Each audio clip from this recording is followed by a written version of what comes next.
चारा घोटाले में आरजेडी अध्यक्ष लालू प्रसाद को आज सजा सुनाई जा सकती है। बुधवार को पूरे दिन जेल से लेकर कोर्ट तक गहमा गहमी बनी रही, लेकिन एक वकील की मौत की वजह से सजा नहीं सुनाई जा सकी।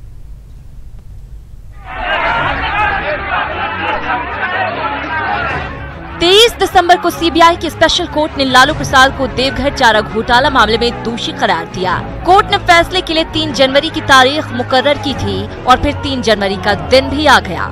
सबकी नजरें कोर्ट और बिरसा मुंडा जेल पर टिकी थी। चर्चा इस बात को लेकर थी कि लालू प्रसाद को देवघर चारा घोटाला मामले में कितने साल की सजा होती है, क्योंकि कोर्ट के इस फैसले से लालू समेत बिहार की राजनीति भी तय होने वाली थी। सुबह करीब 10:30 बजे लालू प्रसाद बिरसा मुंडा जेल से स्पेशल सीबीआई कोर्ट के लिए रवाना हुए। लालू प्रसाद के जेल से बाहर निकलते ही गहमा गहमी तेज हो गई और फिर कुछ ही देर बाद 11 बजने के पहले लालू प्रसाद कोर्ट पहुंच भी गए। सभी मीडिया की निगाहें कोर्ट पर टिक गई। सवाल था कि क्या होगा लालू का। इधर वकीलों का कहना था कि दोपहर 1:30 बजे के बाद वो कोर्ट की कार्यवाही में शामिल नहीं होंगे। वकील बिंदेश्वरी प्रसाद के निधन पर शोक के चलते वकील कोर्ट की कार्यवाही में दोपहर बाद शामिल नहीं होना चाहते थे और फिर कोर्ट के बाहर आकर वकील विष्णु शर्मा ने बताया कि कोर्ट की कार्यवाही अब गुरुवार को होगी। आज कन्विक्शन जो 23 तारीख को हुआ था, जिसमें 6 लोगों को एक्विटल किया गया था और बाकी 16 लोगों को कन्विक्ट किया गया था। जो कन्विक्ट थे उनको जेल से यहाँ पर सेंटेंस पर सुनवाई के लिए बुलाया गया था। हम अधिवक्ता लोग सेंटेंस पर आर्गुमेंट के लिए प्रेयर करने के लिए उपस्थित हुए थे। माननीय न्यायालय का आदेश आया कि 2 बजे सेंटेंस पर सुनवाई की जाएगी, परंतु हम लोग का प्रेयर था कि 2 बजे कंडोलेंस है, इसलिए अधिवक्ता हम लोग उपस्थित होने में असमर्थ हैं, इसलिए हम लोग का प्रेयर है कि सुन लिया जाए, लेकिन वो कल पर निर्धारित किया गया सेंटेंस पर सुनने के लिए। अब गुरुवार को लालू समेत 16 आरोपियों के खिलाफ सजा सुनाई जाएगी। गुरुवार से शुरू होने वाली कोर्ट की कार्यवाही रोज चलेगी। वकील की माने तो कोर्ट अल्फाबेटिकली दोषियों के खिलाफ सजा सुना सकती है। ऐसे में देखना है कि अल्फाबेटिकली 7वें नंबर पर आने वाले लालू प्रसाद को किस दिन सजा सुनाई जाती है। ईटीवी के लिए रांची से संवाददाता मनोज के साथ भुवन की रिपोर्ट। तो आज क्या कुछ होना है भुवन बताएंगे। भुवन, क्या कुछ चल रहा है और गहमा गहमी क्या कहती है?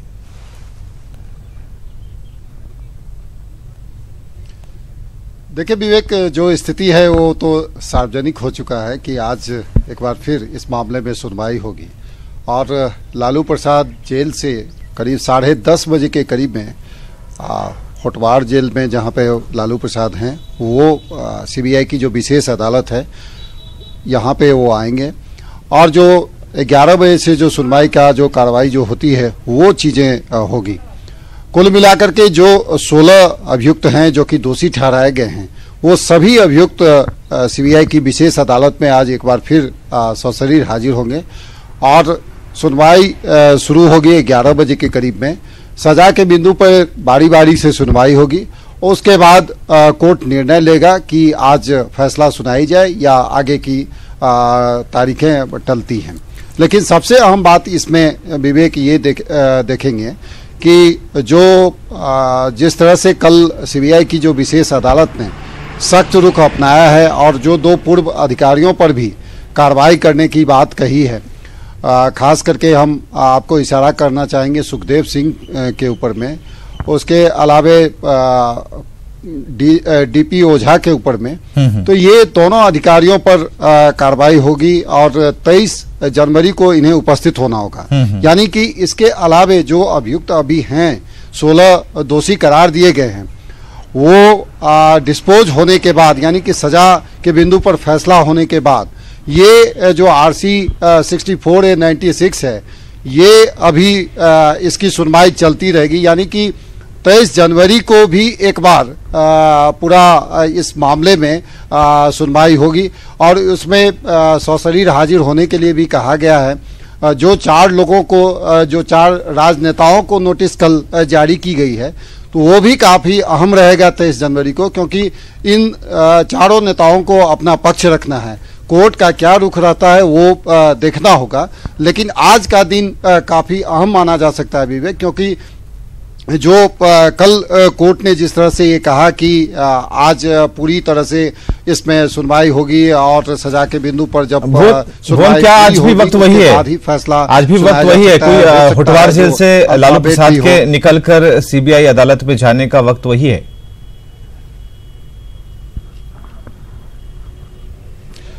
देखिए विवेक, हमारी अब से कुछ देर पहले बात हुई है जेल प्रशासन से, तो उन्होंने स्पष्ट रूप से कहा है कि 10:30 बजे के करीब में होटवार जेल से लालू प्रसाद निकलेंगे और जो सिक्योरिटी है जो जिला प्रशासन को सौंपी जाती है, चूंकि जेल प्रशासन का दायरा जो है वो केवल होटवार जेल परिसर के अंदर तक ही है, उसके बाद जिला प्रशासन की जिम्मेदारी होती है कि वो कोर्ट कैंपस तक पहुंचाए।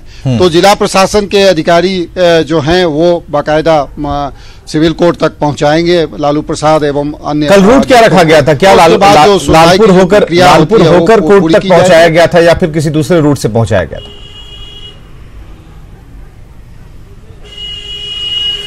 देखिए कल जो रूट जो तय किया गया था उसमें ये था कि जैसे ही होटवार जेल से लालू प्रसाद को जेल से सिविल कोर्ट सीबीआई कोर्ट तक पहुंचाने की बात हुई, तो खेलगांव होते हुए आप लालपुर चौक होते हुए सीधे सिविल कोर्ट परिसर तक पहुंचाया गया था। तो अमूमन यही तैयारियां रहती है जेल प्रशासन की और जिला प्रशासन की। तो आज भी वही रहेगा और करीब 11 बजे के करीब में कह सकते हैं कि जैसे ही सुनवाई शुरू होगी तो लालू प्रसाद को जिला प्रशासन के द्वारा यहाँ पर उपस्थित कराई जाएगी और उसके बाद सुनवाई की जो प्रक्रिया है वो शुरू होगी। अब देखना होगा कि कोर्ट का क्या रुख रहता है, क्योंकि डे टू डे सुनवाई के दरमियान कई तरह के इंस्ट्रक्शन ऐसे आते हैं जिससे जो आरजेडी के नेता हैं या जो कोर्ट का अवमानना का मामला आता है या जो अन्य लोग जो ऑफिसर्स हैं जिन पर सीबीआई ने कार्रवाई नहीं की, तो उन पर बिल्कुल भुवन 3 घंटे का वक्त बचा है और 3 घंटे के वक्त में बहुत कुछ चीजें होंगी, लेकिन इतना तो होता है कि अवमानना का मामला चलाया गया है, चलेगा। 23 तारीख को 4 नेताओं को उपस्थित होने के लिए कहा गया है। इसके बाद जो बयानबाजी चल रही है कि यादव बनाम मिश्रा, ये नहीं होने वाला है, क्योंकि ये जो अवमानना का मामला है कोर्ट के आदेश के बाद, इनके बुलावे के बाद, इन नेताओं के बुलावे के बाद थोड़ा सा इन बयानों पर रोक लगने की संभावना जताई जा रही है। बहुत बहुत शुक्रिया हमसे बातचीत करने के लिए। अपडेट के लिए हम आते रहेंगे आपके पास।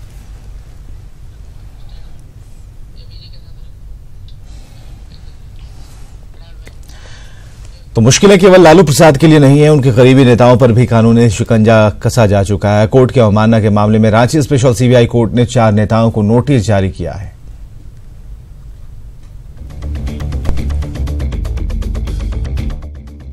लालू प्रसाद के साथ साथ अब उनके करीबियों की भी मुश्किलें बढ़ सकती हैं। कोर्ट के फैसले के खिलाफ बोलना आरजेडी नेताओं को महंगा पड़ सकता है। रांची स्पेशल सीबीआई कोर्ट ने अवमानना के मामले में तेजस्वी यादव, पार्टी नेता शिवानंद तिवारी के अलावा रघुवंश प्रसाद सिंह, कांग्रेस नेता मनीष तिवारी को नोटिस जारी किया है और 23 जनवरी को सीबीआई कोर्ट में हाजिर होने का आदेश दिया है। मामला की बात हुई है, माननीय न्यायालय ने कहा कि 4 लोगों पर नोटिस अवमानना का किया जाए, क्योंकि मीडिया के समझ बहुत बोल रहे थे, जो भी उनको लगा तो 4 लोगों पर अवमानना के लिए नोटिस की बात किए। उन्हें मनीष तिवारी हैं, रघुवंश प्रसाद यादव हैं और तेजस्वी यादव हैं और शिवानंद तिवारी हैं।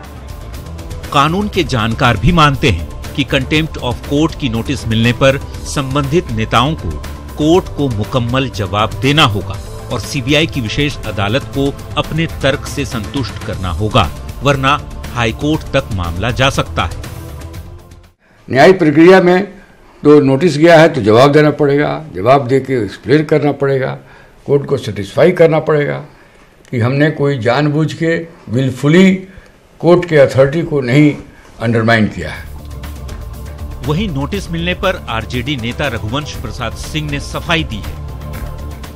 नहीं, हमने एक कहा था जगन्नाथ मिश्र को बेल और लालू यादव को जेल, ये फैसला हुआ। आपने ये भी ये है नरेंद्र मोदी का खेल, नरेंद्र नीतीश का नहीं कहा था। कौन बोलता है? सब ऑन रिकॉर्ड देख लो। जाति का बात हम आज तक बोले कहीं। सीबीआई की स्पेशल कोर्ट ने इन नेताओं के बयान को फिजूल मानते हुए अदालत की अवमानना करार दिया है। ऐसे में लालू के करीबी भी कानूनी पचड़े में फंसते नजर आ रहे हैं। लालू प्रसाद पर सजा का ऐलान भले ही आज नहीं हुआ, लेकिन 23 जनवरी को इन चारों नेताओं को रांची सीबीआई कोर्ट में हाजिरी लगानी होगी। Bureau report, ETV news. और आय से अधिक संपत्ति के मामले में आईएएस दीपक आनंद के कई ठिकानों पर विशेष निगरानी इकाई ने छापेमारी की, जिसमें अकुल संपत्ति का खुलासा हुआ है। दीपक आनंद के ठिकानों पर एसवीयू की छापेमारी आज भी जारी रहेगी।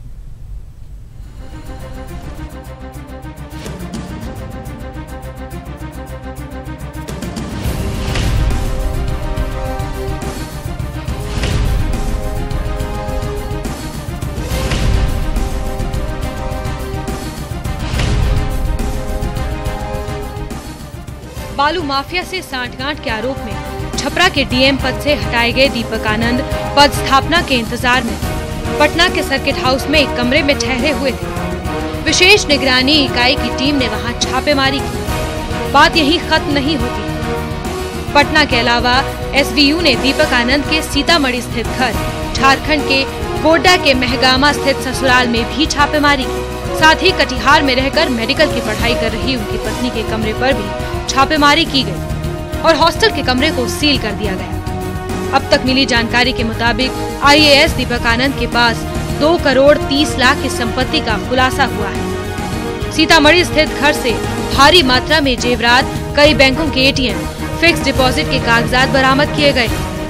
हालांकि दीपक आनंद की ससुराल से क्या बरामद हुआ है, इस पर अधिकारियों ने कुछ बोलने से इनकार कर दिया है। एसवीयू के मुताबिक साल 2007 से अब तक दीपक आनंद ने अपनी वैध कमाई से करीब 11,76,000 रुपए बचत किया होगा, लेकिन छापेमारी में 2 करोड़ 30 लाख की संपत्ति का खुलासा होना, दीपक आनंद ने काली कमाई से ये अकुल संपत्ति बनाई है, लिहाजा उनके खिलाफ ये मामला दर्ज किया गया है। 2007 बैच के आईएएस अधिकारी दीपक आनंद ने बतौर अनुमंडलाधिकारी अपने करियर की शुरुआत की। दीपक आनंद बांका और समस्तीपुर के भी जिलाधिकारी रह चुके हैं, लेकिन भ्रष्टाचार के आरोप में उन्हें छपरा के डीएम पद से हटा दिया गया। एसवीयू की माने तो दीपक आनंद के ठिकानों पर छापेमारी आज भी जारी रहेगी। गोड्डा से अजीत और सीतामढ़ी से राकेश के साथ पटना से संजय कुमार की रिपोर्ट। चलिए, कुपोषण के मामले में झारखंड का पश्चिमी सिंहभूम जिला देश में 4थे नंबर पर है। कुपोषण इस हद तक है कि हजारों बच्चों के ऊपर मौत मंडरा रही है। सरकार की नींद तब खुली जब नेशनल फैमिली हेल्थ सर्वे की ताजा रिपोर्ट सामने आई।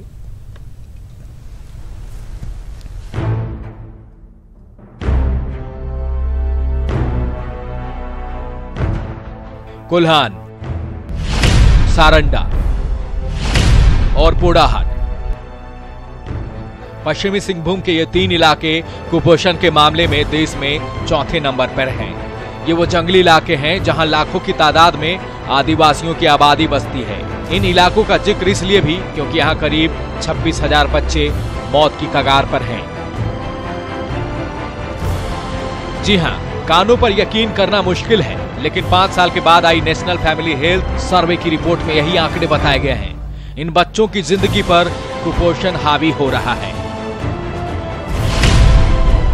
इस पूरे इलाके की आबादी करीब 16 लाख है, जिसमें से बच्चों की तादाद लगभग 2.5 लाख है और इन 2.5 लाख बच्चों में करीब 2 लाख बच्चे कुपोषण के शिकार हैं।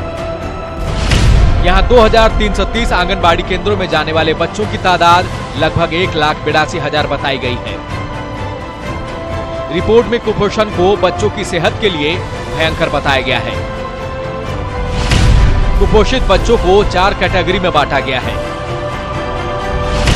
पहली कैटेगरी कम वजन वाले कुपोषित बच्चे 66.9%। दूसरी कैटेगरी कम ऊंचाई वाले बच्चे 59.4%। तीसरी कैटेगरी अचानक ग्रोथ रुक जाने वाले बच्चे 24%। चौथी कैटेगरी कुपोषण की जानलेवा अवस्था वाले बच्चे 13.1%। कुपोषण जब स्पेशली सीवियरली स्टंटेड जो बोलते हैं, जो हाइट टू वेट के रेशियो में जो खराब, जो सबसे जो डिफ़िकल्ट श्रेणी जो माना जाता है, उसमें हम लोग पूरे देश में 10 जो स्थिति जहाँ सबसे खराब है वैसे जिलों में पश्चिमी सिंहभूम भी है। पश्चिमी सिंहभूम में कुपोषण की वजह क्या है?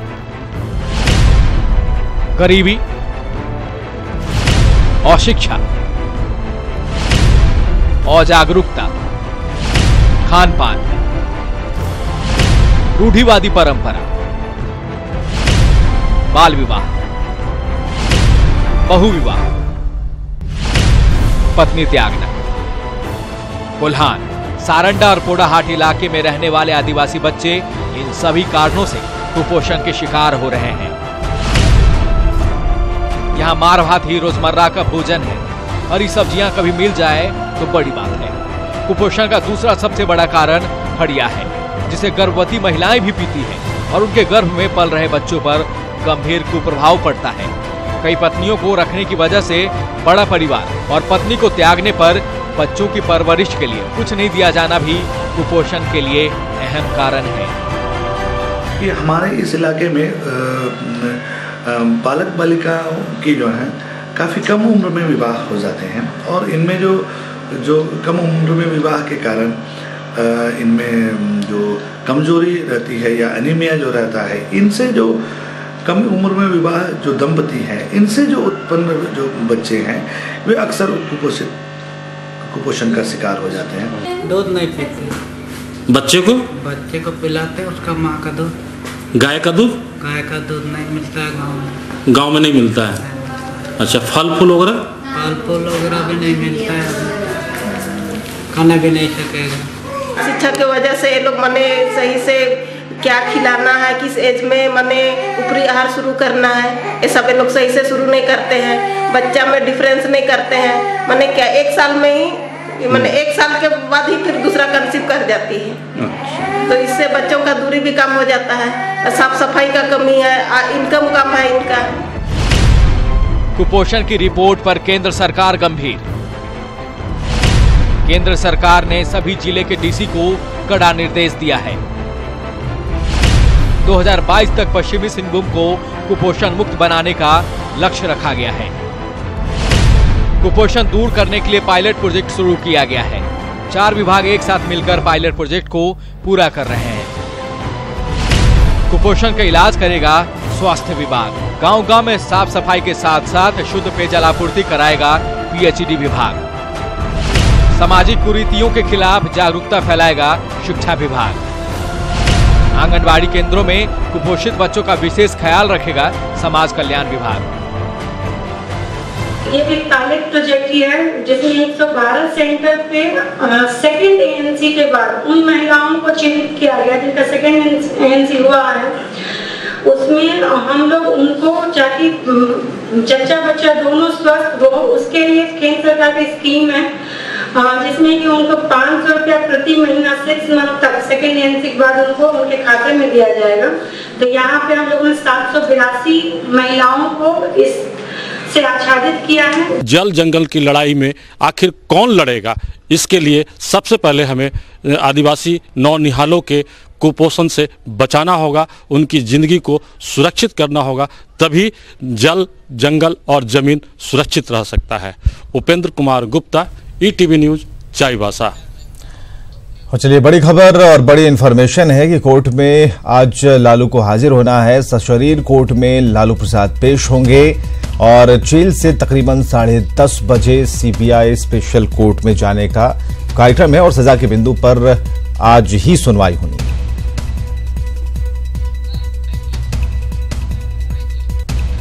नेटवर्क 18 के कंसल्टिंग एडिटर वाशिंद्र मिश्र ने जमीयत उलेमा ए हिंद के महासचिव मौलाना महमूद मदनी से खास बातचीत की। 3 तलाक कानून पर मदनी ने एतराज जताया और कहा कि इस मुद्दे पर सोशल रिफॉर्म की जरूरत है, न कि लीगल रिफॉर्म की। जरूरत है रिफॉर्म की, जरूरत है सोशल रिफॉर्म की, न कि लीगल रिफॉर्म की।